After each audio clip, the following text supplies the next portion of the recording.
Beaches in Kalailoa were closed for a second day today, where medical waste is washing up along the shores, believed to be the runoff from the Waimanalo Gulch landfill. KITV4's Jill Kuramoto is here with that story. Jill? Well, Pamela, we spoke with many people out on the leeward side today who are frustrated with the medical waste that's being found along the shores on the west side. There's an unconfirmed report that one surfer was stuck with a needle. But that has one city council member speaking out that the government isn't doing enough to deal with what she's calling an emergency. Cars were being turned away at White Plains Beach. Disappointed beachgoers unaware of why the water was off limits. We've been coming here for a while now. I learned to surf here when I was younger, from like 5th grade, so it's a bummer.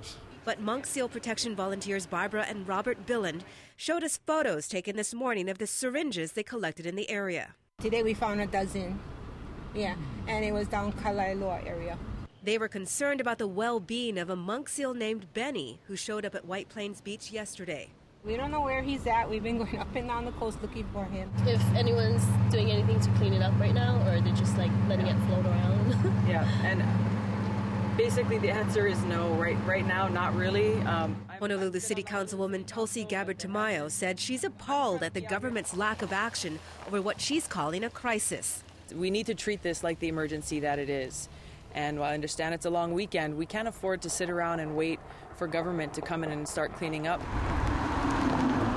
Gabbard Tamayo is calling for volunteers to help clean up the beaches. I think that the government has been caught sleeping at the wheel. So as a community, we need to come out and fill the gap. And despite all Kalailoa beaches being closed today, federal officials and lifeguards couldn't keep everyone out of the water. I come from California, and there's some dirty water there in parts, and I go out swimming. Some concern, but not too much. You kept your mouth closed in the water though, right? Yes, exactly.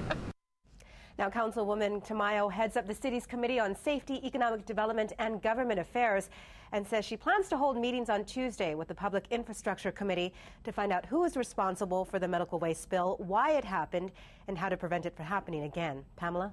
Thank you, Jill.